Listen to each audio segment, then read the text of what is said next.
Que você abra sua Bíblia no Evangelho de Lucas, capítulo 8.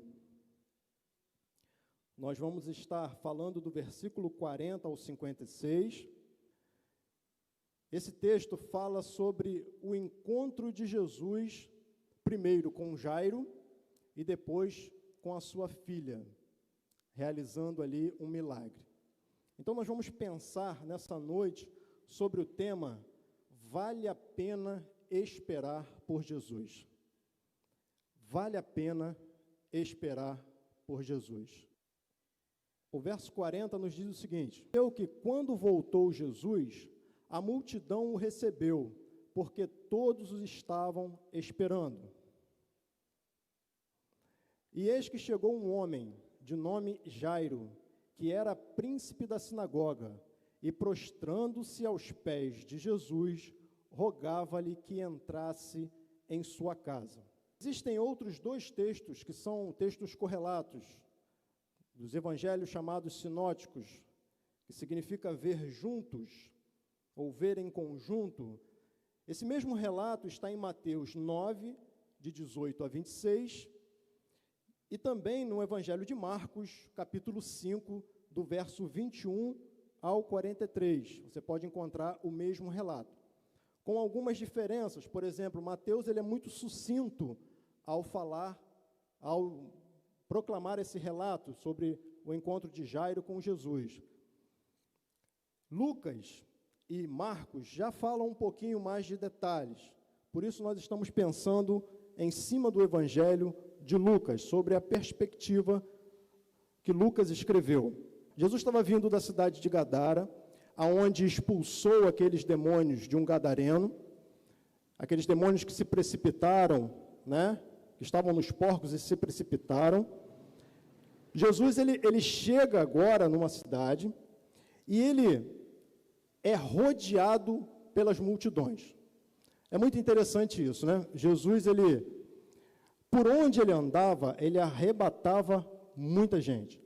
Muitas pessoas queriam ver Jesus, umas por interesse, outras para saber o que estava acontecendo, porque quantas vezes a gente percebe pessoas que chegam nos lugares onde tem muita gente só para saber o que está acontecendo, não é verdade? Às vezes não quer comprar nada, às vezes não quer ver nada, olhou, viu um tumulto, ali está. Então tinha pessoas de todos os tipos, mas o certo é que muitas pessoas estavam procurando por Jesus. Jesus já vinha no seu ministério realizando milagres, prodígios, sinais, e as pessoas começaram a saber disso e foram para a próxima de Cristo. Então, onde sabia que Cristo estava, lá estava a multidão. Jairo, um dado importante sobre Jairo. Jairo não era uma pessoa qualquer. Jairo era o presidente da sinagoga. Ele era aquele camarada de uma responsabilidade administrativa, de ordenar o culto público. Então, ele tinha um status, não era qualquer pessoa que estava se aproximando de Jesus. O ministério de Jesus, esse ministério terreno, ele fez apenas 3 ressuscitações, que foi a viúva de Naim, essa da filha de Jairo, que nós vamos meditar, e Lázaro. Apenas essas 3 ressuscitações. Mas muitos milagres, muitos prodígios, muitas curas. Esses primeiros versículos nos diz que Jairo guardou o seu orgulho. Jairo aprendeu, naquele momento, que ele precisava estar perto de Jesus, falar com Jesus. E, para isso, ele precisava guardar o seu orgulho. Talvez, falando assim, os irmãos não se apercebam muito bem do que estava acontecendo naquele momento. Jesus estava praticamente sendo impedido de entrar nas sinagogas para pregar. Os fariseus já queriam condenar Jesus. E Jairo era uma dessas pessoas que poderia colocar em risco a sua posição diante daquela sociedade ao chegar próximo a Jesus. Olha a problemática de Jairo. Jairo, agora, se vendo numa situação onde a sua filha está morrendo, ele precisava falar com Jesus, de qualquer maneira, e não se importou com o que as outras pessoas poderiam pensar. Não se importou com o que as outras pessoas poderiam falar a respeito dele. Não importa. A principal importância naquele momento para Jairo era a cura da sua filha. E ele, sabedor dos muitos milagres que Jesus já vinha realizando, foi até Jesus com fé. Deixou de lado tudo aquilo que ele acreditava, tudo aquilo que ele ouvia a respeito do Messias, porque no ambiente onde ele estava, as pessoas criticavam o Messias. As pessoas diziam que Jesus não era o Messias prometido de Deus. Mas ele deixou tudo de lado, porque precisava chegar até Jesus. Então ele guardou o seu orgulho, ele se aniquilou, ele se humilhou, e aí ele toma uma atitude. A primeira atitude é guardar o seu orgulho, a segunda atitude é ir até Jesus. Só que, para ir até Jesus, ele precisava romper uma multidão. Jesus não estava num lugar sozinho, ou como estão os irmãos aqui, que a gente pode acessar um ou outro mais facilmente. Não, o texto fala que existia uma multidão ao redor de Cristo. Esse problema que se levantou na frente dele para impedi-lo de chegar até Jesus. Mas ele rompeu, e ele foi até Cristo pela urgência da situação, pelo amor que ele tinha à sua filha. Ele foi até Jesus. E ele não apenas foi até Jesus, ele se prostrou diante de Jesus, reconhecendo a autoridade de Cristo, reconhecendo que Cristo poderia o ajudá-lo, ajudar a sua filha, ir com ele até a sua casa. Ele se prostrou, ele se humilhou, uma atitude de fé, uma atitude de uma pessoa que realmente estava colocando Cristo onde ele deve ser colocado. E ele fez um pedido desesperado, um pedido insistente. Em Marcos 5:23, que é o texto correlato ao que nós estamos lendo, ele vai falar que rogava-lhe muito, né? A expressão muito aí dá a ideia de insistência. Jairo não parou de pedir. Talvez a multidão, e isso aí eu coloco agora entre aspas, porque a gente está pensando sobre isso, o texto bíblico não fala, não é claro sobre isso, mas a gente pode pensar que a multidão poderia ter abafado a sua voz ao primeiro pedido que ele fez. De repente a multidão abafou a sua voz e não deixou esse pedido chegar audível aos ouvidos de Jesus, e aí ele pediu de novo, e ele pediu insistentemente. Irmãos, quantas lições em apenas 2 versículos. Mas alguém pode perguntar, mas o que eu tenho com isso?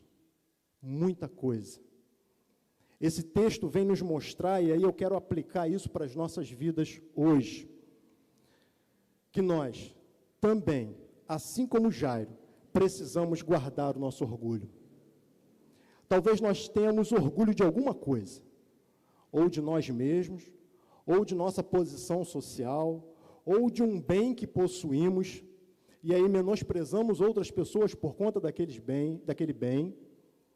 Eu não sei que tipo de orgulho pode ser que esteja acontecendo com você, mas para você chegar até Jesus, você precisa deixar isso.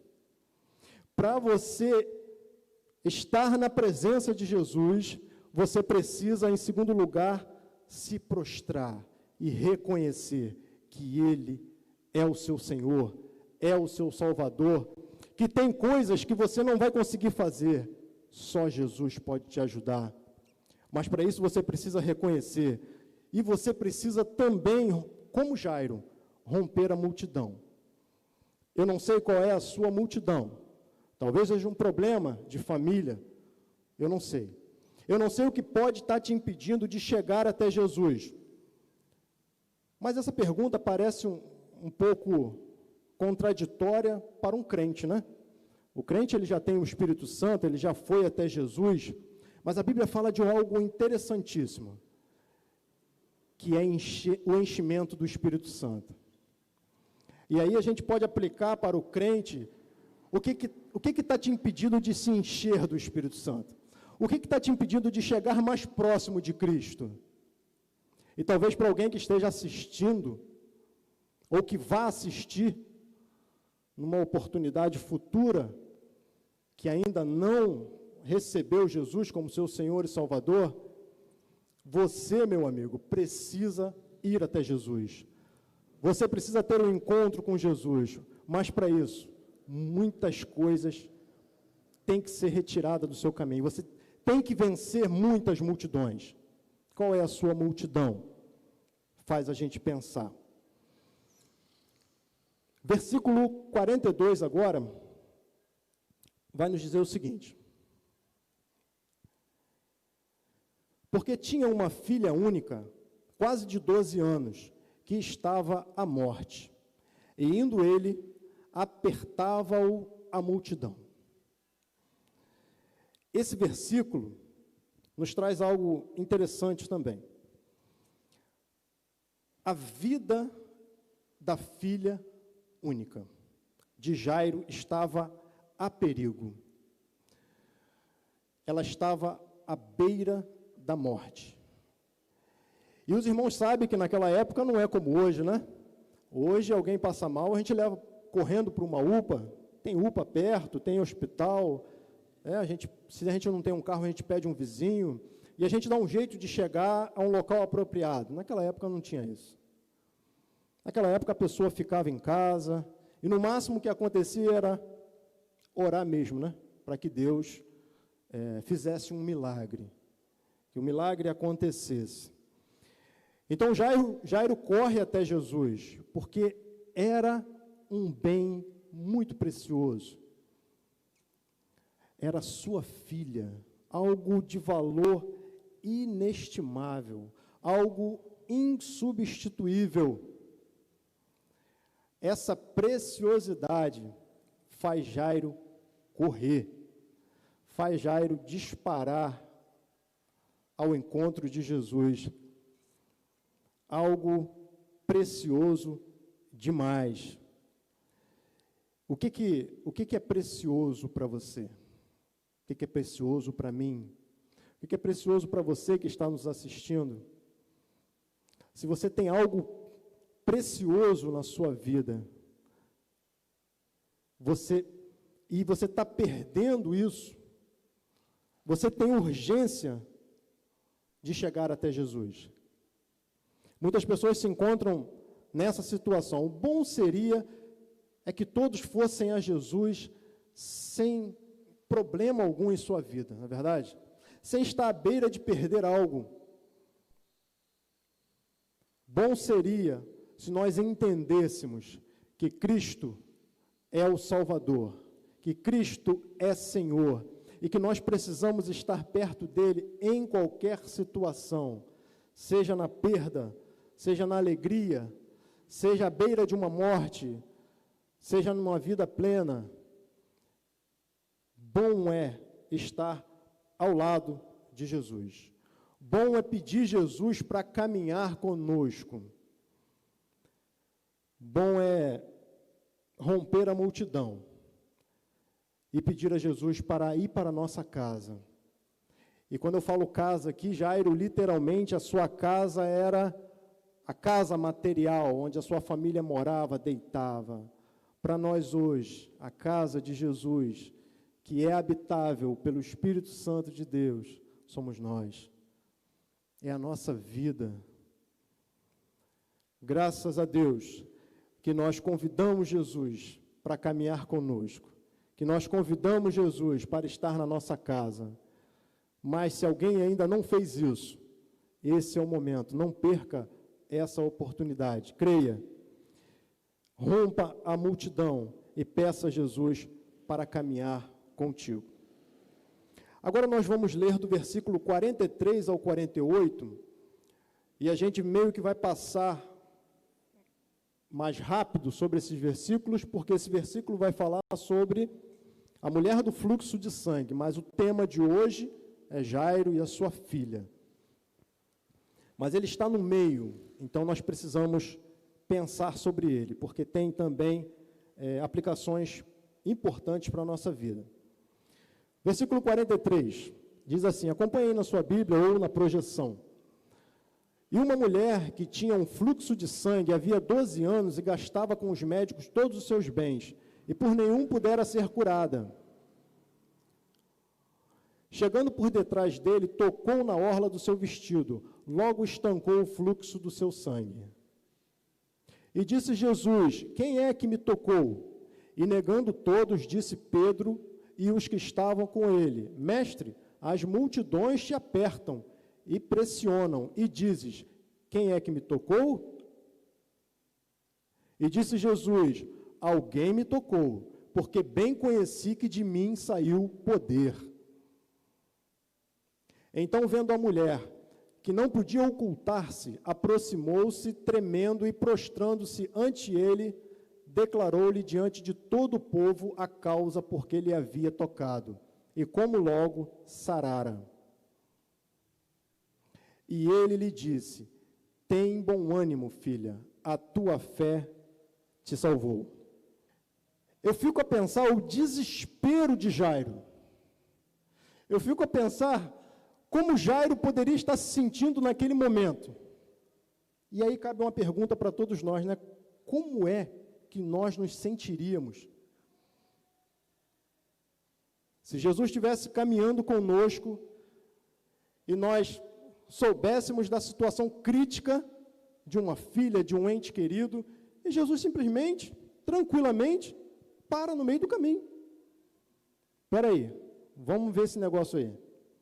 Parou, perguntou, eu creio que passou um tempinho bom, né? Porque até a mulher se acusar, os discípulos conversaram com ele, até a mulher se acusar, ele ainda pega e ainda bate um papo com a mulher, olha, não, tudo bem, tranquilo, olha, a tua fé te salvou, a tua fé te curou.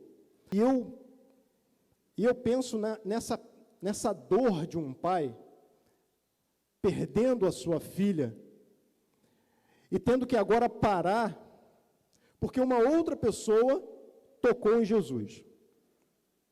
Como é que Jairo teria reagido, né? Será que Jairo murmurou? Será que eu e você murmuraríamos? Reclamaríamos? Será que nessa situação, se coloca aí na situação de Jairo, será que Jairo estava apressando Jesus? Jesus, vambora aí, cara.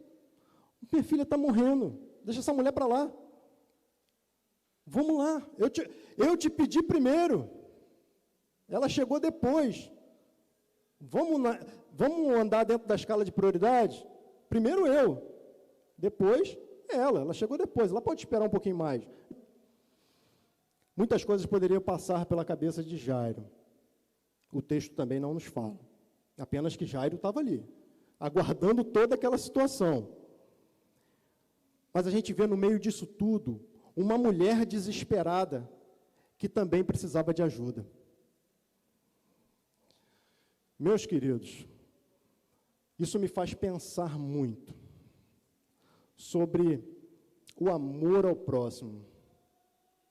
Às vezes nós somos tão egoístas, né? E somos egoístas não querendo ser. Mas a humanidade que há em nós nos faz entender que Jesus tem que solucionar os nossos problemas e deixar o problema do outro, porque o problema do outro é do outro, não é meu. Então, o amor ao próximo, que o próprio Jesus ensina, ele mostra aqui. E ele me mostra algo aqui muito importante, e aí vai algumas aplicações para as nossas vidas. Não devemos apressar Jesus. O tempo dele não é o nosso tempo. Talvez você tenha pedido algo a Jesus, para que ele visite a sua casa, para que ele te cure de alguma coisa, ou intercedeu a Jesus por alguma pessoa da sua família, amigo, enfim. Só que está demorando. Só que não está acontecendo. Pessoas que de repente pediram antes de você, já conseguiram a bênção e você não. Talvez deixe você com isso amargurado, desesperado, querendo apressar Jesus. Meu querido, o tempo de Jesus não é o nosso tempo. Que aprendamos a esperar o tempo de Cristo. E não é fácil. Aquele que está passando por luta, aquele que está passando por dificuldade, aquele que tem um problema urgente para resolver, não quer esperar. E é normal isso acontecer. Mas nós precisamos entender que Jesus nunca chega atrasado. A hora vai chegar, ele vai chegar. Mas pensar nessa mulher como um empecilho não é legal. Pensar nessa mulher como um obstáculo não é legal. Precisamos pensar nessa mulher como alguém que, através da nossa vida, foi abençoada por Jesus. Já pararam para pensar assim? É interessante, Jairo vai lá, chama Jesus. Se Jairo não chamasse Jesus, ele não passaria. Talvez essa mulher não tivesse a oportunidade de chegar até Jesus. Muitas vezes, pessoas estão sendo abençoadas através da sua vida. E às vezes você até reclama, ou blasfema, ou critica essa pessoa. Meus queridos, todos têm o direito de serem abençoadas por Jesus. Todos precisam da bênção de Jesus. Uma outra coisa que me mostra esse verso é que todos somos importantes para Jesus, temos problemas diferentes, e muitas vezes achamos que o nosso problema é maior do que o outro, do que o do outro. Mas Jesus não escalona problemas. O nosso problema é tão importante para Jesus como o problema do meu irmão. Porque Jesus, ele ama a todos. É aquele pai, aquela mãe que ama os seus filhos de maneira igual. Mas cada um dos filhos tem problemas diferentes, não é verdade? Um tem um problema, o outro tem outro. Então você vai resolver de uma forma um e de uma forma o outro. Mas amar diferente, não. Tratar os problemas de forma diferente, isso é normal. Agora, amar diferente, não. E Jesus ama a todos, e todos precisamos de Cristo. Então, não veja essa mulher como um empecilho, como um obstáculo.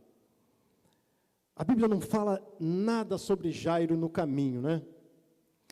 Eu gosto de pensar, e aí é o meu pensamento, deixar isso bem claro, eu gosto de pensar que Jairo está do lado de Jesus só orando, só pedindo, Senhor, que dê tempo dele chegar lá, que dê tempo, e não criticando os atos de Jesus, porque corre o risco da gente criticar o que Cristo está fazendo, e Ele sabe o que é melhor para cada um de nós, e devemos ter, como Ele tem, misericórdia da vida das pessoas. Versículo 49. Estando ele ainda falando, chegou um dos príncipes da sinagoga, dizendo, a tua filha já está morta, não incomodes o mestre. Queridos, morreu. Chegou a má notícia. Já aconteceu. Tem aqueles portadores da notícia, né? Chegou o portador da má notícia. Chegou aquele que veio dizer, olha, não incomode mais o mestre, não incomoda mais Jesus. Uma palavra desanimadora, né? E aí a gente volta à figura da mulher e pensa assim, se Jesus não tivesse parado para falar com aquela mulher, daria tempo. Se Jesus não tivesse parado para conversar, daria tempo de salvar a minha filha. Talvez esses pensamentos também pudessem passar pela mente de Jairo, como muitas vezes passa pela nossa, né? Às vezes a gente perde oportunidades, a gente perde familiares, a gente perde emprego, a gente perde uma série de coisas que a gente pensa, poxa, mas se daria tempo. Eu gosto de pensar que como que nós lidamos com a má notícia? Como você lida quando chega uma má notícia? Você se desespera? Você murmura? Você critica a Deus por algo? Você coloca na conta de Deus? Certa vez uma jovem conhecida atribuiu a Deus e colocou na conta de Deus a morte de seu pai. E ela estava simplesmente inconformada de tanto pedir e não ser atendida. Morreu, acabou. Para o mundo, sim, acabou. Para nós crentes, pensamos um pouco diferente. A morte não é o fim. A morte é um deixar esse corpo para viver com Cristo, para viver no céu, para viver com Deus. A morte para aqueles que aceitaram o Senhor Jesus é um viver melhor. Só que a dor da perda muitas vezes nos faz colocar na conta de Deus algo que não é dele. Então a morte chega para Lázaro. Mas quando a morte chega, quando o desânimo bate, quando a má notícia é trazida até nós, como nós nos portamos? É algo que a gente precisa pensar. É algo que a gente precisa entender que a caminhada com Cristo precisa continuar. Ela não pode parar. Não dá para desanimar. Ela precisa continuar. Eu preciso continuar caminhando com Cristo, independente da situação que acontecer. Versículo 50 diz o seguinte: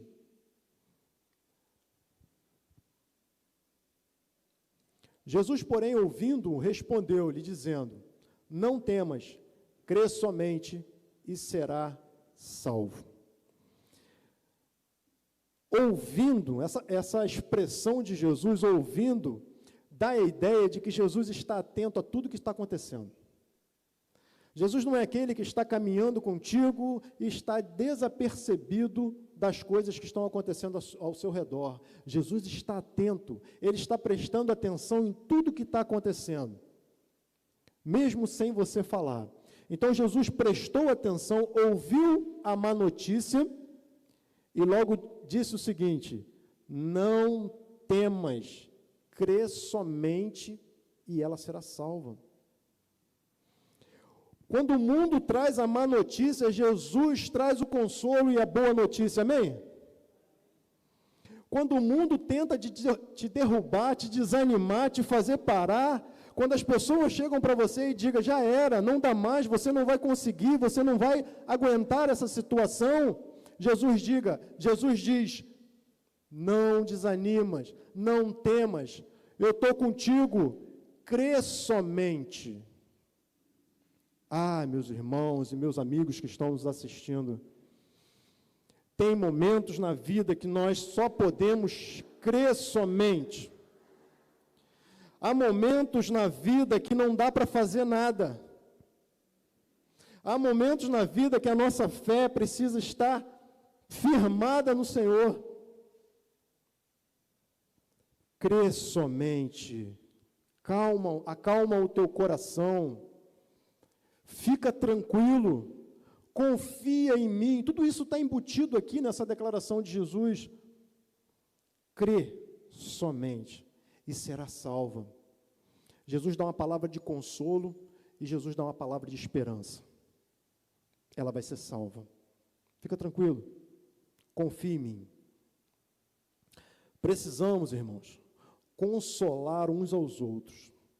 Quantas vezes vemos pessoas desesperadas ao nosso lado, pessoas que receberam más notícias, e nós podemos dar uma boa notícia, e nós podemos dizer que Jesus pode resolver aquela situação, podemos mostrar a bondade, o amor e o poder de Cristo para aquela pessoa, e muitas vezes não o fazemos.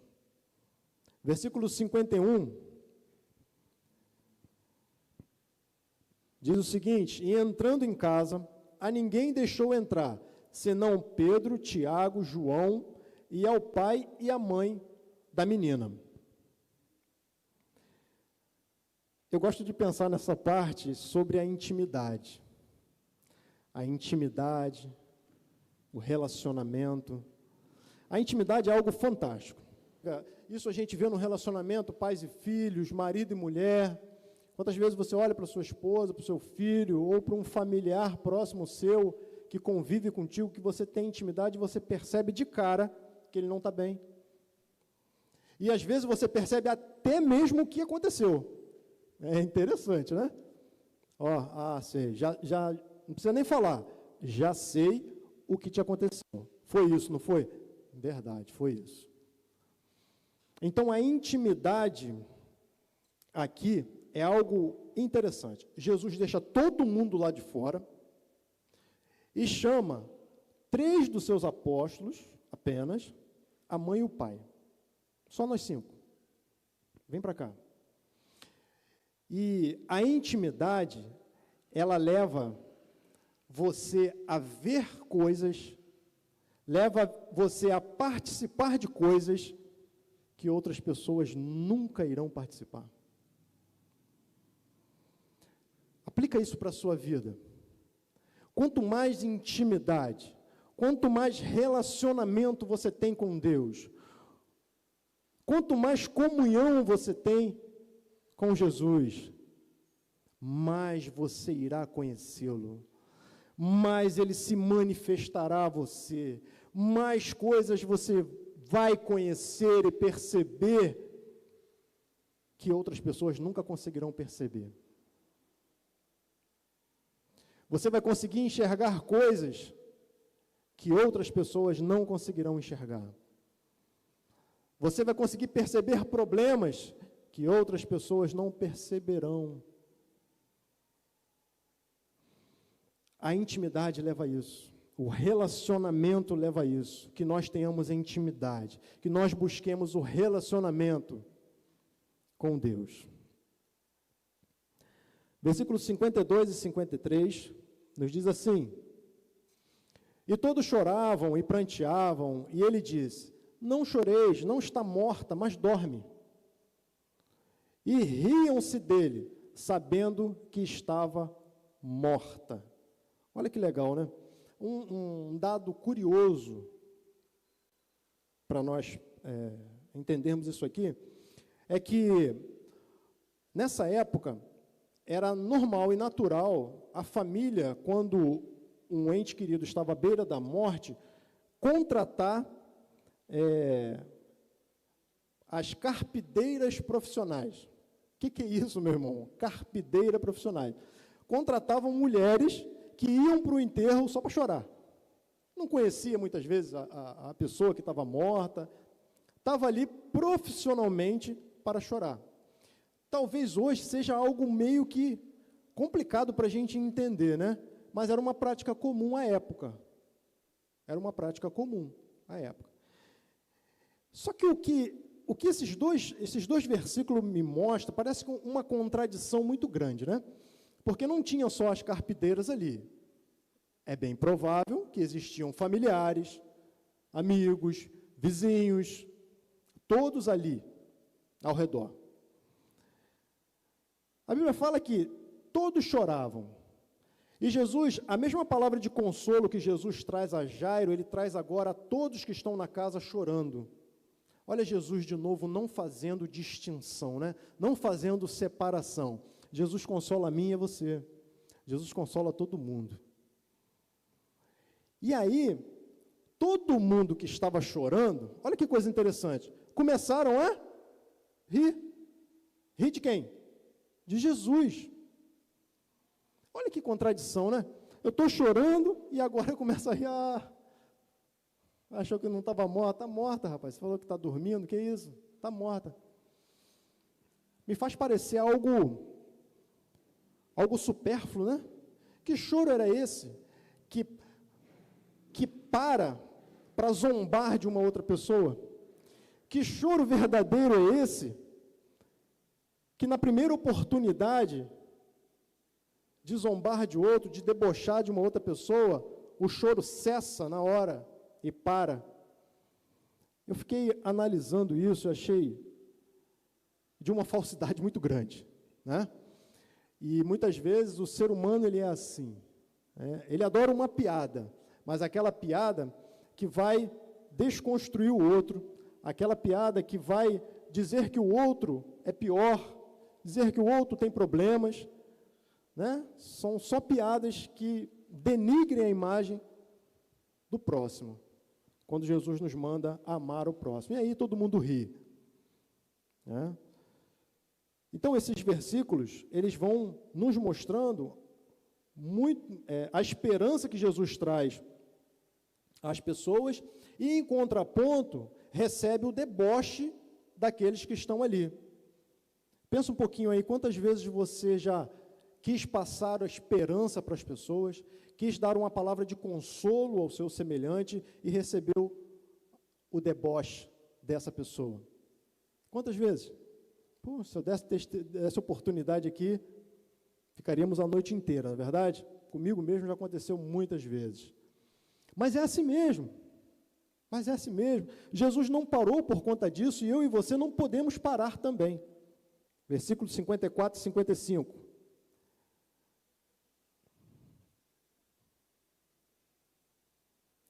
Mas ele, pondo-os todo fora, e pegando-lhe na mão, chamou, dizendo: levanta-te, menina. Em outro versículo fala, Talita cumi, né? Menina, levanta-te. E o seu espírito voltou, e ela logo se levantou. E Jesus mandou que lhe dessem de comer. Eles não estavam acreditando na divindade de Cristo, no poder de Cristo. Eles riam porque achavam que Jesus não poderia fazer nada. Mas Jesus é aquele que demonstra, que não só consola, fala e dá esperança, mas mostra na prática o seu poder. Mostra que pode fazer. E uma das coisas do seu ministério, os milagres de Jesus, foram a comprovação do seu ministério, da sua deidade, da sua natureza divina. Jesus, ele mostra através dos milagres que ele e o Pai são um. João 10:30 vai nos dizer isso. Eu e o Pai somos um. Outro texto vai dizer que toda autoridade me foi dada no céu, na terra, debaixo da terra. Toda autoridade. Jesus pode todas as coisas. E aí Jesus levanta aquela menina, ressuscita aquela menina. Versículo 56, para finalizarmos, nos diz o seguinte: e seus pais ficaram maravilhados, e ele lhes mandou que a ninguém dissessem o que havia sucedido. Para Jairo, valeu a pena esperar por Jesus. Porque mesmo a sua filha já estando morta, Jesus é aquele que ressuscita mortos. E podemos crer nisso. A Bíblia está cheia de exemplos do seu poder, das suas maravilhas. E o milagre também lhe serviu para que muitos acreditassem em Jesus. Muitas pessoas ali, não só Jairo, mas muitas pessoas na multidão ficaram maravilhadas com aquele milagre e passaram a crer em Jesus. Outros não, né? Tem sempre, numa multidão tem sempre aquele que acredita e sempre aquele que não acredita, ainda que vejam. Então também esse milagre serviu para glorificar a Deus e para mostrar o poder de Cristo sobre a morte. Jesus tem poder, Jesus pode fazer o que Ele quiser, e nós cremos nisso, amém? Nós cremos nisso. Mas eu penso também que algumas pessoas ainda hoje precisam ver milagres para crer. Eu não preciso mais. Não preciso ver milagre para crer em Jesus. Porque Jesus já nasceu, e a Bíblia nos relata, como eu creio que ela é a palavra de Deus, a Bíblia nos relata que Jesus nasceu de forma milagrosa. Jesus operou na sua trajetória ministerial, terrena, muitos milagres por onde passaram. E Jesus ressuscitou de forma milagrosa. Para que mais milagres? Por que eu tenho que colocar a minha fé em cima de milagres? Certa vez, acho que eu já contei isso aqui, certa vez um amigo disse: eu preciso ver um cego enxergar para crer. Eu preciso ver um coxo andar para crer. Eu preciso. Então tem pessoas que têm essa necessidade. Tem pessoas que precisam ver para crer. Muitos Tomés ainda existem em nossos meios. Que nós não sejamos assim. Que nós acreditemos, porque a revelação bíblica já está aqui. A vida de Jesus já nos mostra os seus milagres. Que é maior milagre do que eu e você estarmos aqui nessa noite, você está em casa nos assistindo, é um milagre de Deus. Então não precisamos mais, não devemos crer em Jesus apenas pelo que Ele faz, mas pelo que Ele é, pela pessoa dEle. Mas aqui nesse texto, no ministério terreno de Jesus, era necessário os milagres para comprovar a sua divindade. Por isso Ele os fez. Concluindo, a vida humana ela é repleta de problemas. Todos nós passamos por problemas e dificuldades. Passamos por perdas, por lutas. E não vai cessar, vai continuar assim. São pestes, são pandemias, são dificuldades que a vida nos proporciona, e Jesus não enganou ninguém, Ele falou que no mundo nós teríamos aflições. Mas tem bom ânimo, caminha com Ele. Ele venceu o mundo. Esses problemas, eles podem se agravar em determinada situação na sua vida. Pode, em um determinado momento, você achar que não tem mais saída. Se isso acontecer, vá até Jesus com fé. Vá até Jesus crendo e dizendo: Senhor, me perdoa pela minha pequenez. Me perdoa, se proste, como fez Jairo, se proste diante de Cristo e diga: Senhor, perdoa. Tem uma música de Sérgio Lopes, está até tocando aí na rádio, desculpa aí fazer a merchan, né? Mas que fala: Senhor, perdoa a humanidade que é em mim, porque muitas vezes a nossa humanidade nos coloca para baixo, nos afasta de Cristo. E é nesses momentos, melhor dizendo, é em todos os momentos que a gente deve pedir: Senhor, perdoa a nossa humanidade e me ajude a continuar caminhando contigo, assim como fez Jairo, porque ele não desanimou, ele continuou, foi até o fim. E Jesus ressuscitou a sua filha. Chame Jesus para te acompanhar em sua caminhada e deixe Ele entrar na sua casa. Deixe Ele fazer morada dentro do seu ser. Todos nós que já aceitamos a Cristo, temos Jesus através do Espírito Santo, que nos convence, que nos anima, que nos exorta, que nos coloca de pé e faz caminhar. Vai, eu estou contigo. Mas, se por acaso alguém que está assistindo esse vídeo, ou que ainda vai assistir, não convidou Jesus para entrar na sua casa, faça isso nessa noite, caminhe com Ele e creia que sempre vale a pena esperar por Jesus, sempre. E se Jesus demorar a chegar, é possível que Ele esteja socorrendo outra pessoa, não é verdade? Então espere, com paciência, mas não saia do lado dele, não. Continue ao lado dele. Porque Jairo continuou ao lado de Jesus, esperou.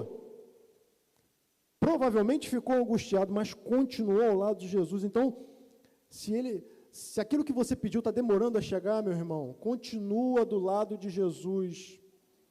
Continue ao lado dele, espere, mas esteja com ele, esteja ao lado dele. Não o abandone, porque ele nunca te abandonará.